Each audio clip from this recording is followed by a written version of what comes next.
Hey everyone, welcome back. Today we're going to do a deep dive into AI defense stocks.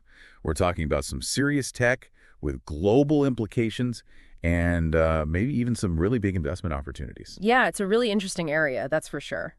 AI is not science fiction anymore. It's disrupting industries everywhere, and defense is right there in the thick of it. You got that right. And our guide for this deep dive is a recent article from the Motley Fool called Two Incredible AI Defense Stocks Worth Buying and Holding Forever.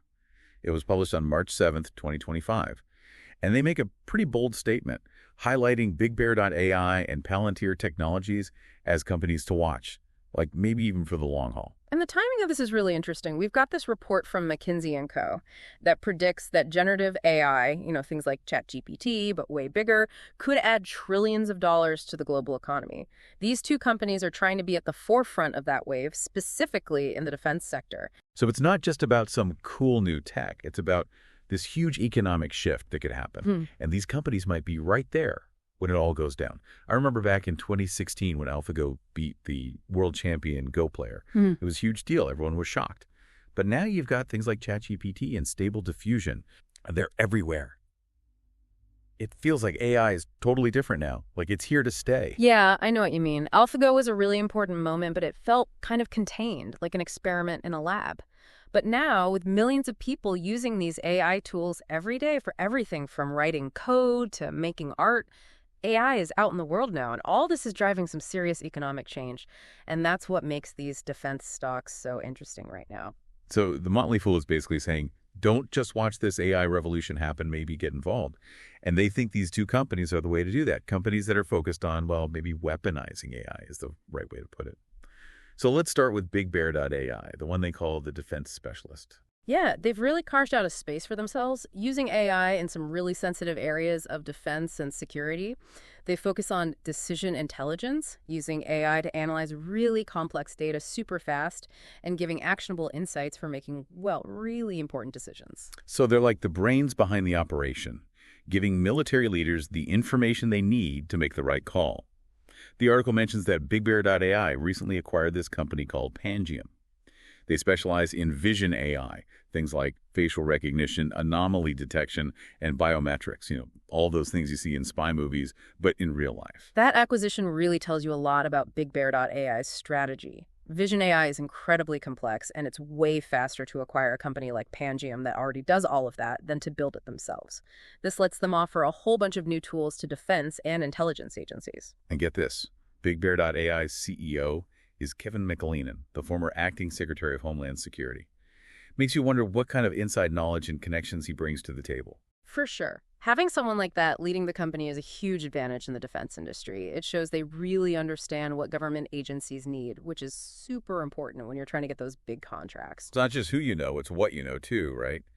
And the article talks about how BigBear.ai's AI platform called ConductorOS is going to be used in Exercise Talisman Sabre 2025. That's a huge multinational military exercise. It's not a demo. It's like putting their AI on the world stage. Yeah, it's like a real-world test for their technology. Can you imagine the pressure of having military experts from all over the world looking at your AI system? But if they can pull this off, it would prove that their technology works and could lead to even bigger contracts. Talk about high stakes. Okay, let's move on to Palantir Technologies, the company the Motley Fool calls the Data Weaver. It seems like they're doing something completely different than BigBear.ai. Yeah, they are, and that's what makes this whole area so interesting. While BigBear.ai focuses on very specific things in defense, Palantir takes a broader approach.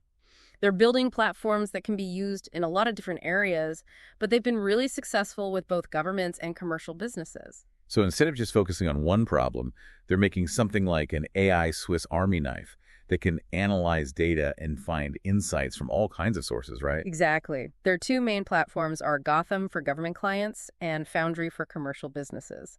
And they both use something called an ontology framework, which is where it gets really interesting. Yeah, the article didn't really explain that. What is this ontology framework? Why is it so important? Well, it's way more than just crunching numbers and running algorithms. Imagine a system that can analyze tons of data, but also understand the context, the relationships between different pieces of information, and even predict how those relationships might change. That's what Palantir is trying to do.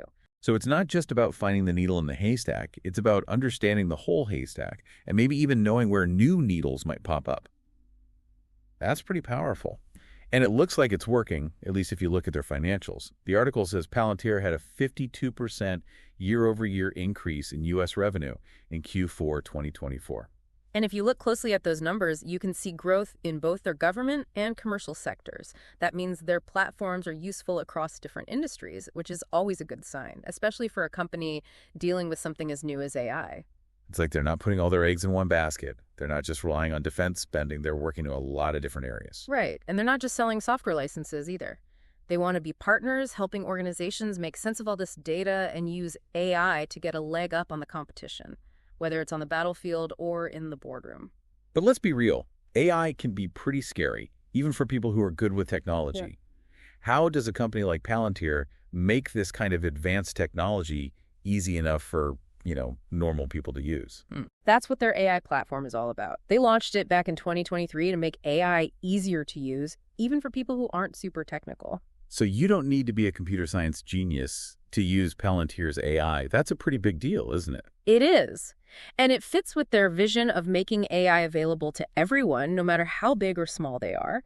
And to do that, you have to make the technology easy to use. And their CEO, Alexander Karp, seems to be pretty confident they can pull it off. He called Palantir a software juggernaut when they released their earnings recently. It's a bold statement, but if you look at what they've done and the technology they have, it might be true. They've built a really powerful platform, they've got big-name clients, and their revenue is growing fast. The big question is, can they keep this going as AI gets even more advanced? Yeah, that's the big question, isn't it? This is just the beginning. We've only scratched the surface of these two companies and what AI can do in the defense industry. It's amazing how BigBear.ai and Palantir are like two different ways to solve the same problem, how to use AI in defense. It's like they're coming at it from different sides but want the same outcome. Yeah, I see what you mean. You've got BigBear.ai really focused on those in-the-field tactical uses. Like, how can we give our soldiers an advantage, help them make better decisions faster? The kind of decisions that can really make a difference. It's like giving them superhuman awareness. Their AI is constantly going through tons of data, looking for threats, finding opportunities, and basically helping commanders make smarter decisions much faster.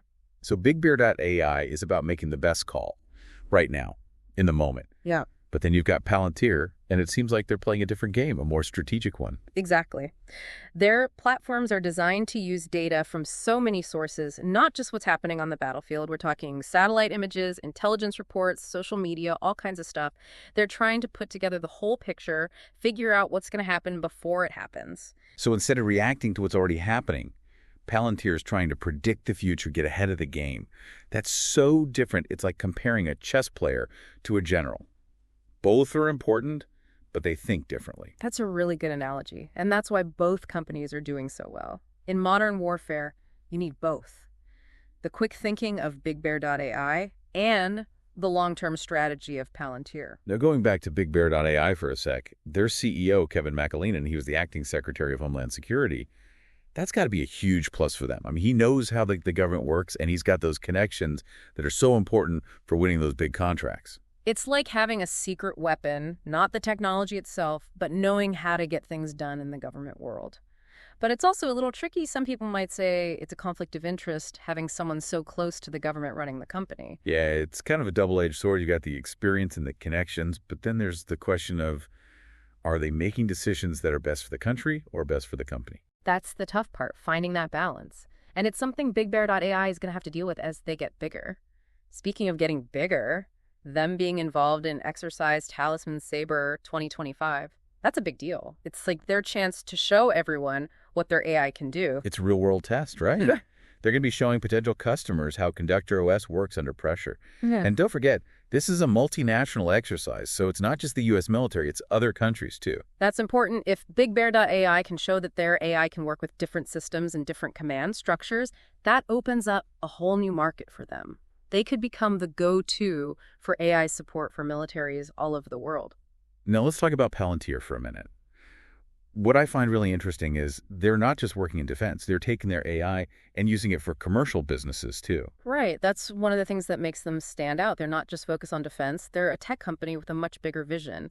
Their Foundry platform, for example, is being used by companies in healthcare, finance, energy, even disaster relief. So they're not just helping governments fight wars, they're helping businesses solve problems, become more efficient, and make better decisions. It's like they're saying the same AI that can help you win a battle can also help you understand the market or make your supply chain better. And it's actually working. The article said that their U.S. commercial revenue went up by 64% in Q4 2024. It's huge, and it shows that businesses are seeing the value in what Palantir is doing with AI. But their government work is still going strong too. They had a 45% year-over-year increase in U.S. government revenue in that same quarter. Looks like they've figured out how to do both really well, which is pretty amazing. But let's face it, AI can be a little intimidating, especially for people who aren't, data scientists or programmers. Exactly. And that's where Palantir's AI platform comes in. Remember how we were talking about them wanting to make AI easier to use? Well, that's what this platform is all about. They've designed it to be user-friendly, so even someone who isn't super technical can use it. It's like they're taking something really complicated, AI, and making it as easy to use as a spreadsheet.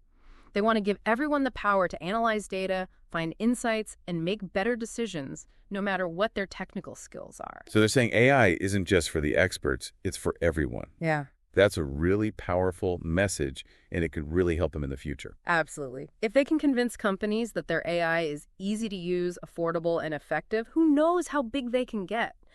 But let's be real, there are still a lot of challenges ahead for both BigBear.ai and Palantir.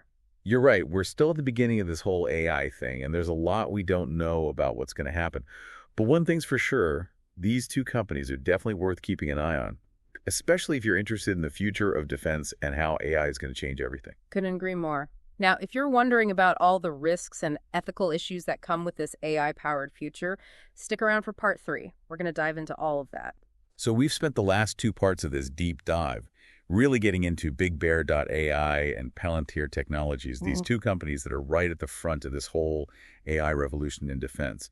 But let's step back for a second and think about the bigger picture. Yeah, you're right. Looking at each company is important, but it's also important to understand what all of this means for how wars are fought and, honestly, what it means for the world. We've talked about how AI can give soldiers an edge in battle, help commanders make decisions faster, and even predict what the enemy is going to do.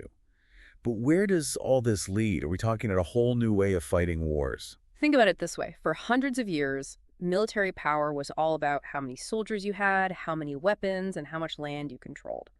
But AI is changing all of that. Now it's about information, who can process and understand all the data faster and better. That's becoming the most important thing. So it's not just about having the biggest bombs or the most troops anymore. It's about who can make sense of all the chaos, who can figure out what's really going on in a battle. And that's where AI comes in. Exactly. Imagine AI systems that can look at satellite images, listen in on enemy communications, and even predict where troops are going to move. That kind of intelligence could win a war, even if you have fewer soldiers. Like playing chess against someone who can see a few moves ahead. You can be a great player, but if your opponent knows what you're going to do before you do it, you're going to lose. But this isn't just about offense, right? AI can help you defend too. Of course. Think about AI systems that can shoot down missiles, track enemy drones, or even stop cyber attacks before they can do any damage.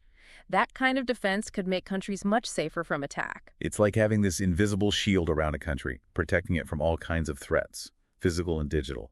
But this is all starting to sound like something out of a movie. Is AI really this advanced, or are we just talking about what might happen someday? Well, the truth is, we're already starting to see some of this stuff happening. Militaries around the world are using autonomous drones, AI systems that help make decisions, and even algorithms that can look at social media to try and predict when things might get out of control. The Motley Fool article mentioned that AI could add trillions of dollars to the economy.